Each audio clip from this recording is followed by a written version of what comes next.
Lo estamos contando, 2024 está prácticamente saldado, está a las puertas de la Navidad y por lo tanto en los mercados todo buscando a un mes entero, a un año entero que se abre entero de oportunidades 2025 y con esa idea vamos a adentrarnos en alguno de esos grandes trabajos que están siendo protagonistas del mercado, ese outlook que ha presentado BlackRock. Vamos a recibir a André Temudo, responsable del negocio de distribución para BlackRock en Iberia. Bienvenido, André. Hola, muy buenos días, gracias.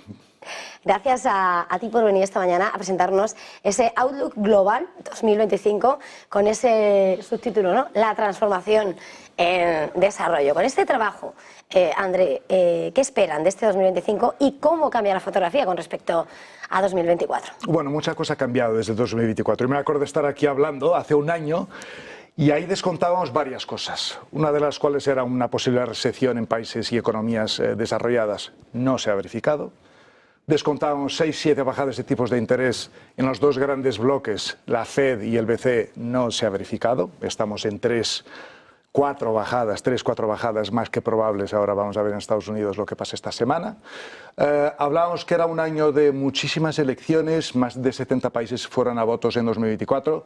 Potenciales cambios o disturbios sociales tampoco se verificó. Y aquí la nota, nadie acertó en la victoria tan rotonda de los republicanos en Estados Unidos, con lo cual yo creo que hubo varias cosas que no se han verificado en 2024 que creo que son importantes. Principalmente, y hace un año todo el mundo, compañeros míos y nosotros también incluidos, descontamos que el activo estrella para 2024 serían activos más conservadores, sería el año de los tipos, de los bonos. Muchos clientes y muchos inversores se aplicaron el dinero en depósitos y en activos más conservadores. Lo que hemos visto es que es parcialmente cierto. Y digo por qué. Vemos que con el año ya casi terminando, ¿no? El S&P 500 más 30, Nasdaq más 32, China más 20, Japón más 21, oro más 30, plata más 28, Europa más 8, depósitos a 2, y bonos a 4, 4,5, 5. La pregunta que hago es, ¿será que fue la buena decisión o no? Nosotros éramos pro riesgo en 2024 y adelanto ya que somos pro riesgo en 2025. Bueno, pues entonces, por ir adentrándonos un poco para desgranar todo ese trabajo, ¿dónde van a estar las claves? ¿Cuáles son, digamos, los tres grandes temas, las claves que van bueno, por las que se va a escribir ese mercado? Sí, no, dices bien, porque son siempre tres temas lo que tenemos que presentar en nuestro BlackRock Investment Institute, el análisis de mercado que hacemos 2 veces al año, una final para el año de el año siguiente y el otro medio año para ver un poco cómo están las cosas, ¿no? Y para este año tenemos 3 temas muy claros. Yo creo, lo primero le llamamos en español de financiar el futuro. Ya voy a explicar lo que significa financiar el futuro. Lo que vemos es que hay mucho capital que ser invertido y vamos a ver quién lo va a pagar o quién lo va a financiar, ¿vale? No tenemos bien claro. Lo que sabemos es que solamente los gobiernos no pueden financiar todo lo que viene o esta ola de inversiones que se viene. Segundo tema es repensar la manera cómo invertimos. ¿Cómo invertimos? ¿Dónde invertimos? ¿Por qué invertimos? Todo eso está cambiando con 2025 y con los cambios estructurales que estamos viendo. Y por último, y es un poco la conclusión de los 2 primeros, repensar la manera de invertir, pero asumiendo más riesgo. Y aquí el tema es asumir más riesgo en cartera para 2025. ¿Vale? Estos son los 3 temas centrales que hemos analizado este año, que con lo cual tiene impactos en la asignación media de activos para 2025. Como ya adelanté, va a ser un poco más de riesgos porque vemos también un año convulso, con volatilidades, pero creemos que merece la pena asumir riesgo en cartera en algunos sitios concretos. Mirando esas, te miras ahí, uno de los horizontes de 2025 hay más riesgo, hay más proteccionismo, de hecho le dedicáis esa atención, ¿no?, a lo que ha sido la evolución de ese crecimiento del proteccionismo y va a llegar además Donald Trump. ¿Qué impacto creéis? ¿Cómo va a impactar ese proteccionismo? Varios cambios, obviamente. Como cualquier elección, como decía, 70 países han ido a votos, unos cambiaron de color político, Estados Unidos el más impactante yo diría en este sentido, pero otras economías como India, como México, como Sudáfrica, países de oposición creciendo muchísimo, Francia y Taiwán son 2 ejemplos claros. Pero a Trump y a tu pregunta directamente yo creo que aquí va a tener un impacto directo y directo sobre Europa, negativamente impactando la renta variable europea. Y hablabas de Trump, hablamos de aranceles cuando hablamos de Trump. Países súper afectados o los más afectados en Europa sería claramente Alemania, claramente Italia, claramente Irlanda. Esto obviamente que tiene contagio en el continente y eso es una razón por la cual estamos mucho más positivos para 2025 en la economía americana que en la economía europea. Con lo cual yo creo que esto es el primer impacto de una llegada de Trump. Obviamente que tendrá otros impactos. El segundo yo diría que son mayor volatilidad de los mercados derivado de las políticas que pueda adoptar Trump. Como cada nuevo jefe de gobierno, hay nuevas políticas y nuevas políticas significan potencialmente mayor volatilidad. Con lo cual aquí vemos un poco con atención lo que va a pasar, pero aranceles estamos seguros que va a impactar muchísimo a Europa y esto lo descontamos en nuestro documento. Claro, todo este trabajo al final además lo depositamos para ver esas oportunidades de inversión. Habías dicho, ¿no? Como estáis abiertos a ese riesgo de nuevo para 2025, ¿dónde veis las oportunidades de inversión? Ya has hecho diferencias entre ese mercado americano y europeo, pero venga, vamos a profundizar un poquito más. No, totalmente. Me preguntas la primera pregunta que fue qué ha cambiado desde 2024 a 2025. Déjame decirte también lo que no ha cambiado de 2024 a 2025. De hecho, no ha cambiado desde los últimos 5 años hasta ahora y creemos que no va a cambiar en los próximos 10 o más, que son las megafuerzas, que son estos cambios generacionales, que no hablamos de corto plazo de 2 a 5 años, pero hablamos de 10, 30, 40 años, ¿vale? Tenemos 5. La primera es obvia y a lo mejor todo el mundo habla. Revolución digital, inteligencia artificial y sus impactos, ¿no? Esta es clarísima. La segunda también hemos hablado mucho ya, aquí también, que es la transición energética, la transición a un mundo con menos emisiones de carbono, ¿no? Por tercer tema es futuro de las finanzas y cómo todo esto cambia, que va ligado a nuestro primer tema de financiar el futuro, que a lo mejor ya no es solo con gobiernos, pero también es con particulares, inversiones en otro tipo de, o dinero llegando por otro tipo de inversores. Cuarto, desglobalización, y esto es importante, ¿no? Vemos un mundo que estaba globalizado, cada vez más aislado o centrado en sí mismo. Y esto tiene repercusiones en cadenas de suministro, lo llamado en inglés nearshoring, que es acercar a mis fronteras mi cadena de producción de productos, bienes y servicios, ¿no?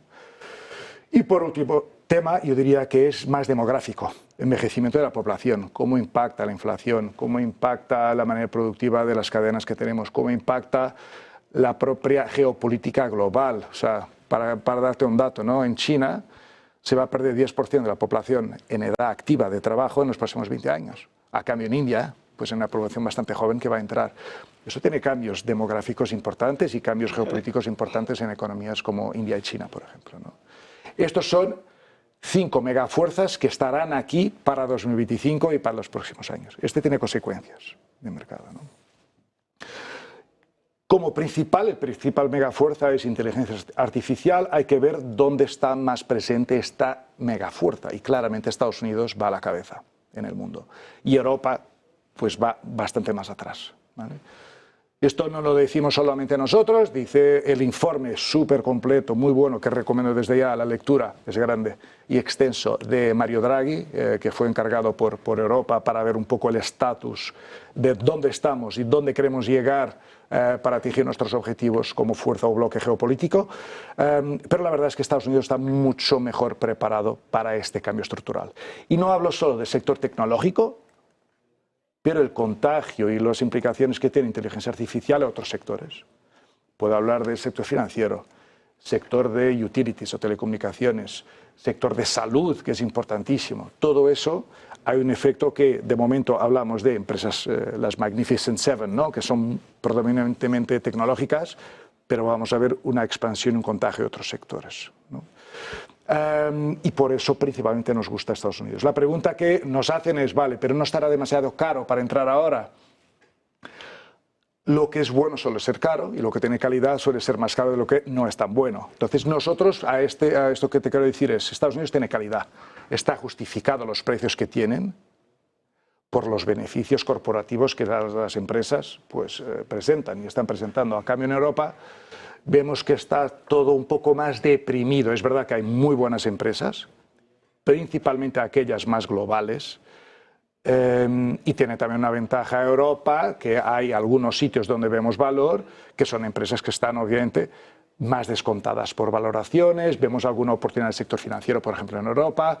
Hay algunos bolsas de alegría en Europa, pero en Estados Unidos creemos que es mucho más profunda y mucho más amplia, donde merece mucho más apostar. De hecho, en nuestro informe de mercado, que tenemos aquí algún gráfico que hemos publicado, hemos subido nuestra ponderación relativa en clases de activos de +1 en renta variable americana para +2 en renta variable americana. Por complementar un poco y dar otras ideas, también estamos positivos en Japón, en renta variable japonesa. Ya lo estábamos el año pasado, mantenemos nuestra visión para este año. Por todo lo que está pasando estructuralmente en Japón, o sea, políticas monetarias mucho más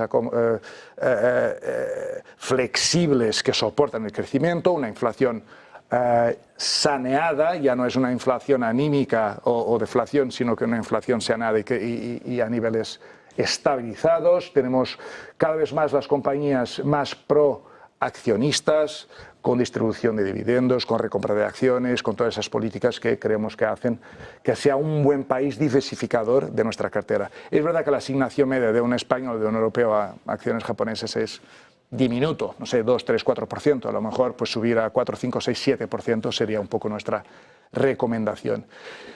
En Europa sí que estamos positivos en otra clase de activos, que es en renta fija. Es decir, si hablamos de renta fija estamos más positivos en Europa que en Estados Unidos. Creemos que el ritmo de bajadas en Europa de tipos será más agresivo. Creemos que las tasas de default, de impago, no están disparadas y compensan el riesgo que estoy asumiendo en Europa en estas empresas frente a Estados Unidos, donde vemos menos valor, principalmente en bonos soberanos americanos, T-bills, donde ahí preferimos, sin preferir mucho, pero preferimos tramos más cortos de la cartera, 1, 2, 3 años. Creemos que no merece la pena asumir mucho riesgo de duración para tener ese incremento marginal de rentabilidad, ¿no? Y esto es más o menos, en términos de asignación de activos, lo que está reflejado, pero os invito a leer a todos el informe, ¿no? Claramente. Eso por supuesto, para mirar esa mirada de BlackRock en 2025. Por cierto, si miramos desgranando, porque estaba señalando esa renta variable, esa renta fija, ponderando un sitio u otro del lado del charco, también, ¿no? Con ese añadido que ponías por Japón, pero señaláis también que en esos mercados privados, que se han convertido en cada vez una parte cada vez mayor de los mercados financieros, desempeñan un papel cada vez mayor en esa transformación que se avecina y que recogéis. ¿Cuál va a ser su papel? ¿Qué destacarías de esta parte? Totalmente. Nosotros también ya lo decíamos en el pasado, pero cada vez decimos más en mercados privados. Y eso es visible no solo porque decimos y fundamentalmente para una cartera tiene sentido, pero también nos mojamos como compañía con las recientes adquisiciones que hemos hecho en mercados privados. Y este año hemos hecho varias adquisiciones muchísimo importantes para complementar y para reforzar nuestras capacidades de gestión en mercados privados. El porqué de mercados privados es porque nosotros creemos que, y el segundo tópico, el segundo tema de este informe es repensar las inversiones y dónde invertimos. Esta cartera de 60-40 que siempre pensamos, nosotros creemos que debería ser un poco más 60-20-20, donde un 20% pues sería más de mercados privados. ¿Por qué? Diversificación. Es una manera de mitigar la volatilidad. El hecho de que no sea un vehículo líquido como otros te permite o te obliga a aguantar momentos buenos y malos de mercado, con lo cual te permite proteger o protegernos a nosotros mismos como inversores de salir en el peor momento y entrar en el peor momento, ¿no? También son buenos para quien quiere rentas. O sea, los activos privados en algunas clases de activos, y aquí hablo un poco más de infraestructuras o real estate, para generar rentas periódicas y distribución de rentas. Yo creo que eso es importante, principalmente de cara al perfil del inversor español. Hay una componente muy potente de apreciación de capital y, como te decía, diversificación. Diversificación porque gran parte de la economía y los agentes económicos, por mucho que pensemos que está en los mercados públicos con empresas cotizadas, hay una grandísima parte, si no más grande, de mercados privados. Y esto también uno al primer tema, que es financiar el futuro. Y nosotros estimamos que para toda la transición energética que prevemos que tengamos que acometer, no hasta 2050, pero mucho más allá, y también todo lo que vemos de inteligencia artificial, pues prevemos una inversión que puede estar en línea con lo que hemos invertido en la revolución industrial hace muchísimos años, con lo cual es una transformación altamente profunda. Lo que sabemos es que los gobiernos a día de hoy no están preparados para acometer toda esta inversión, este capital. Y aquí van a tener que entrar mercados privados por en medio. Empresas de infraestructuras financiando, y los inversores como nosotros dos que estamos aquí o todos los que están en casa, pues tendrán la posibilidad de participar en ese crecimiento en esos mercados. La regulación está yendo por ese lado, permitiendo o creando vehículos y regulamentación y regulación que nos permita a nosotros dos poder invertir en activos que antes estaban reservados a grandes inversores institucionales como aseguradoras o fondos de pensiones. Con lo cual creo que es una enorme oportunidad para complementar nuestra cartera y diversificarla. Pues muchísimas gracias por habernos traído este gran trabajo, esas perspectivas, ese outlook global de 2025 de BlackRock. André Temudo, muchas gracias. Feliz jornada, feliz negocio y ya estamos a las puertas. Feliz Navidad. Muchísimas gracias, feliz Navidad también y gracias una vez más.